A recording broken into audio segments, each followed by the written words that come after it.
It's officially November, so that means college basketball season starts soon. We're inside 1 week from the start of the season for the Sun Devils, so we're going to talk about this new look Arizona State squad under seventh-year head coach Bobby Hurley. But before we do that, a quick shout-out to our sponsor, DeFalco's Deli at 2334 North Scottsdale Road and online at DeFalco'sDeli.com. Also, a huge shout out to our good friends at All AZ Sports for hooking us up on these awesome videos. So to talk some Sun Devil basketball, bring in the passion like he always does, former ASU guard, now the analyst on radio broadcast for Sun Devil basketball. And the biggest deal, today's his birthday, and we caught him on his birthday, so this is a true thrill. Of course, we're talking about the one, the only, Kyle Dodd. KD, how you doing, buddy? What's up, fellas? Yeah, man. When I was younger, I'd probably be doing something fun right now on my birthday. Right now, this is the highlight of my night right here, talking to you guys. So let's go, man. So happy birthday! Now we were told, and well, you told us in a different audience. We've heard that every year on your birthday, it was a past tradition to make sure that you could still dunk. I don't know if it was still the 360s or where the artistry went. Is that still a thing or not? I hate to put you too much on the spot about it, but is that happening here in 2021? That was a thing that stopped on 39 because I'm 41 today. So my goal was to go all the way to 40. And every year I would dunk on my birthday to make sure I could still do it and just to say I could do it. And I was rolling.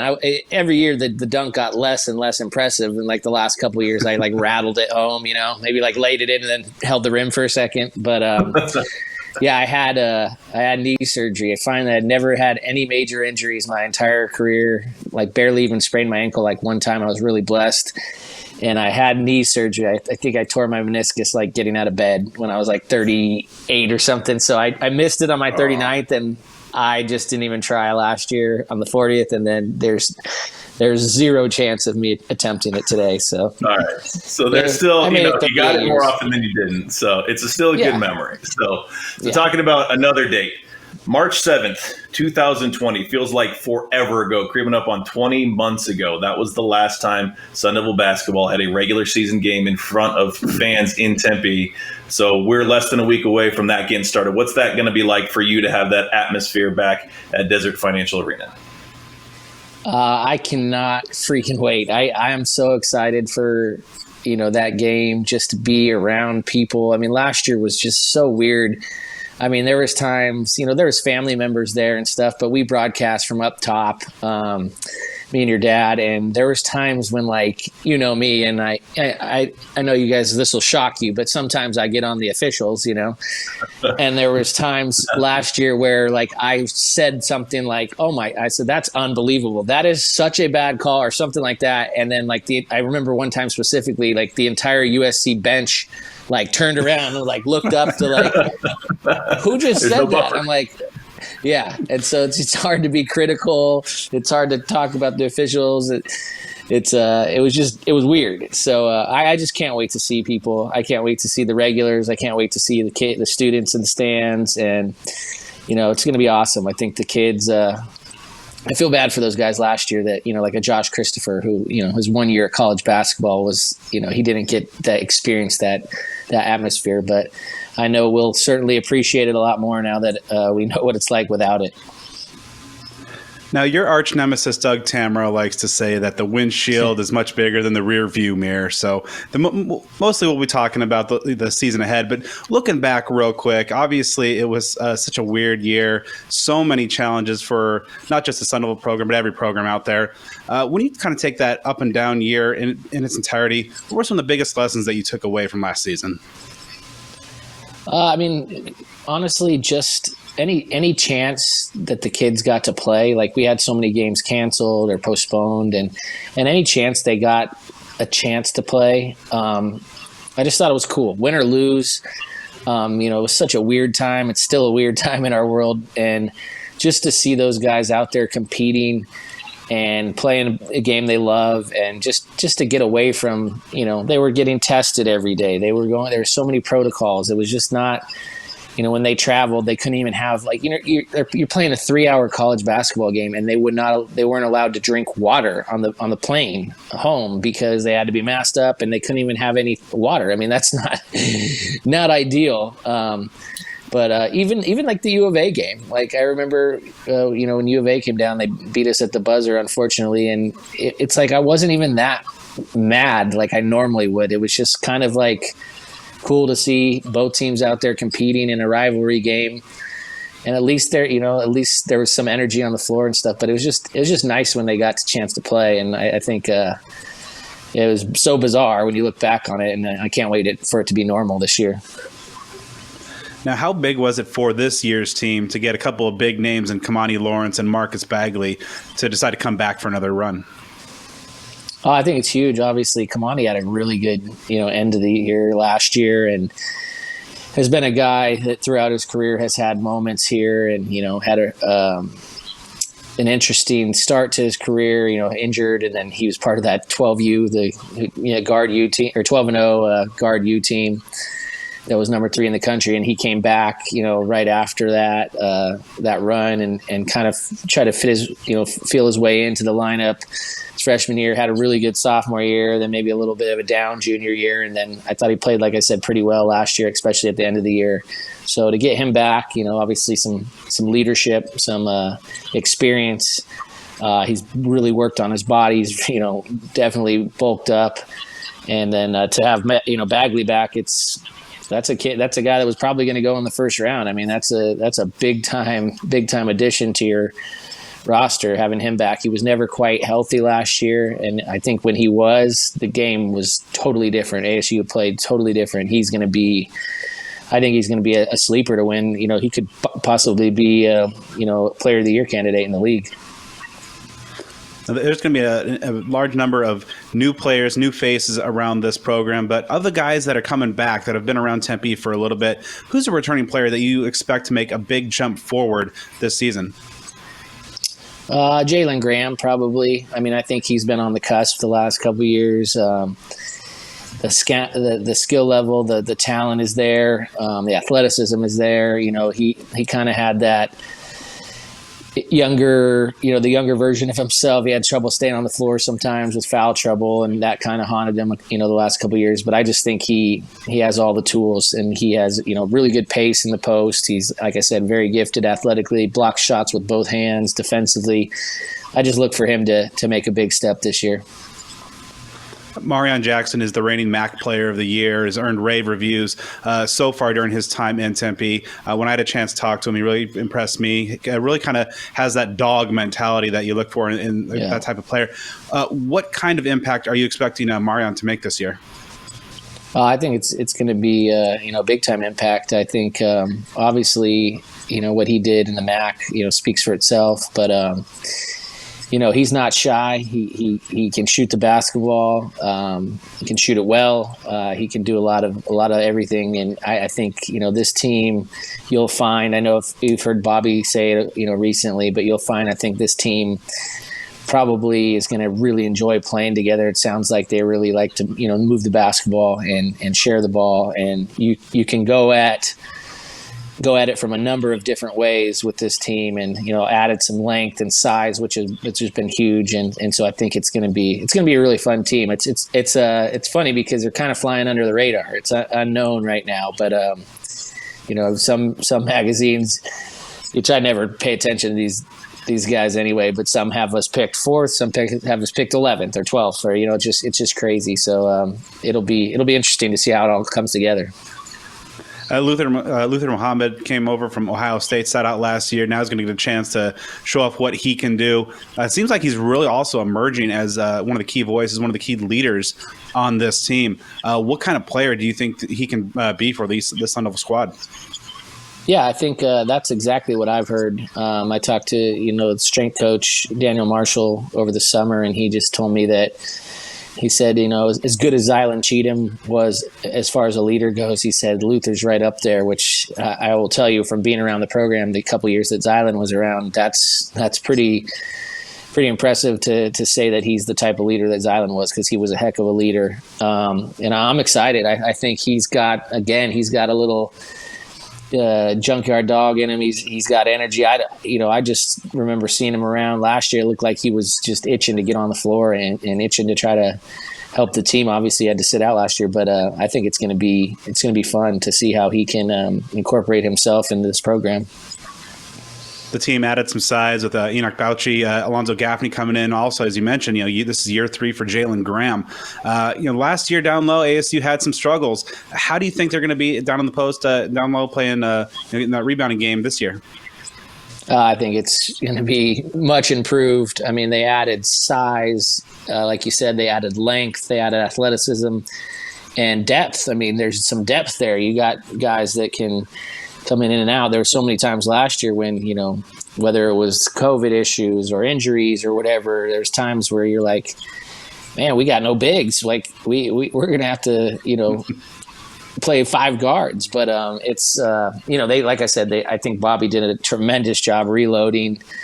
And the Gaffney kid is one that really intrigues me. Just seeing him even on video, just how long he has just the length and athleticism. I think that's going to be it's going to be fun to watch. And then, the freshmen and then Jalen Graham, obviously, I think they're all going to really mesh and play well together. And then you like we talked about earlier, Bagley will also add some punch on the glass. The Devils saw some action earlier this week to tune up for the start of the season. What takeaways, if any, can we make from ASU's 108-41 exhibition win over St. Catherine, where we saw transfers Jay Heath and DJ Horn, who's getting a lot of talk recently? Those were the 2 leading scorers for the Devils. What can we take away, if anything, from that game? Yeah, I mean, DJ Horn's a guy that can really shoot the basketball. Shot it well the other night. From what I, have gathered, even though it's a secret scrimmage, they had one of those secret scrimmages that nobody talks about. I think he really shot the ball well in that one, from what I heard. And then Jay Heath's a guy that can do a little bit of everything. He can shoot it a little bit. He can get to the rim. Strong. I mean, these guys. I mean, he played in the ACC, obviously, with being at Boston College, so he's going to be no stranger to competition. And I think it's going to be fun, to see these guys. Like I said, from all accounts and everybody that I've talked to, it just seems like these guys really enjoy playing together, and that's pretty impressive because they haven't been together that long. So it's going to be they're going to be thrown into the fire. As we know, Coach Hurley does a great job scheduling. So we'll see early on some talented basketball teams they're going to play, and I think this team can match anybody's talent. It never seemed like last year's team ever was able to establish a solid identity. This year's team seems like they're much better on track in terms of forging their own identity. What kind of team do you think that we're going to see out of Tempe this year? I think you're going to see a team that really gets after you defensively. I think they're going to play a fun brand of basketball, up tempo. I think they've really improved the shooting. Their shooting. I think they're going to be able to shoot the basketball from deep, and I'm just excited. Like I said, I think from everything that I've heard and just listening to Coach Hurley talk, these guys really share the ball, move the ball, and I think that was the big struggle last year. It's not that those guys didn't like each other. It's just that they had a lot of guys that played the same way. I mean, Alonzo Verge loved to pound the basketball and go one-on-one. Josh Christopher, probably more unselfish than Verge, but, he needed the ball. Remy obviously needed the ball in his hands, and I think it was a struggle at times, and it was just a weird year, like I said earlier. But, I'm excited to see these guys and how they kind of mesh together, and I can only imagine how much better they're going to get from game to game. So how do you think, how different will this team be, for worse or for better, now that Remy Martin has transferred to Kansas? I think, as tough as it is to see Remy in a Kansas uniform, I think it was time. Remy had done so much for this program and obviously had some great moments and was a crowd favorite, and he'll always be one of my favorites to watch in a Sun Devil uniform. That being said, I was frustrated watching Remy last year. I thought Remy didn't ever. I mean, I know it had to be impossible. A guy that feeds off the crowd and plays with so much emotion, and it really plays to the crowd, either home or away. It had to be tough for Remy to be his senior year, and it was tough. But it also, I thought there were times where I saw Remy out there that he looked like he was disinterested, and there was times, for me as a former player, I'm like, man, if you didn't want to come back, then you shouldn't have come back, But I can't knock Remy because, like I said, he gave so much to this program and he played with so much energy all the time. It had to be tough for him to go through that year, and every other game's canceled. Every other 3 weeks of practice are canceled, but it'll be weird to not have Remy out there. It seems like he's been here for 8-9 years, but I think I'm excited for the post-Remy era, and see what these young boys could do. I think they, like I said, these guys got some serious talent, and I think they have some tremendous upside. And it's not just the on-court product that got a makeover. The bench also has some new faces. Bobby Hurley adding a couple new coaches, Joel Justice, Jermaine Kimbrough. What do you feel they're going to bring to the staff and kind of help incorporate into the on-court product? Yeah, I think it's obviously Coach Burno was, sad to see him go. Coach Burno was such a big part of this program when, Bobby and these guys came in, and he did such a good job, and he was well-deserved getting that coaching job in Northern Illinois. And then, but they reloaded for sure. Coach Justice is as good as it gets. He was obviously, his resume speaks, for itself. He was responsible for getting a lot of players to Kentucky. Last time I checked, Kentucky had some decent recruits over the last, handful of years. So I think that's exciting to know that he'll get after it on the recruiting trail. And obviously he's a heck of a basketball coach too. And, I think all the additions to the staff, have been really good. It's tough for Coach Hurley or any coach to lose coaches, especially guys like Coach Burno, who's been by Bobby's side for this whole run here at ASU. But if you're gonna lose coaches to reload with the two that they got is very impressive to me.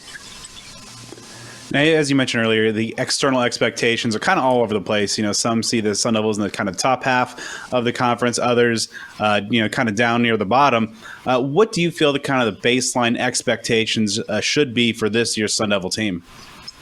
Final Four, probably. No, I'm just kidding. I would say I think they can compete to win the league. I really do. That being said, I think a lot of it's got to come together. Like I mentioned a number of times, it's a group that hasn't played a lot of basketball together, so they're going to have to probably go through some growing pains at some point. But I think talent-wise, and with the additions of that they've made in the front court and just length and size in general, and then shooting the basketball, I think it's a team that's going to be really, really dangerous. I can tell you this: nobody likes playing Coach Hurley's teams anyway, because they compete like heck, and they would run through a wall for Coach Hurley. They've always, his teams have always taken on the identity of their coach. So I think it's scary with the amount of talent we have. If they can do what they normally do and normal Coach Hurley teams do, I think they're going to be a team that nobody wants to play in this league.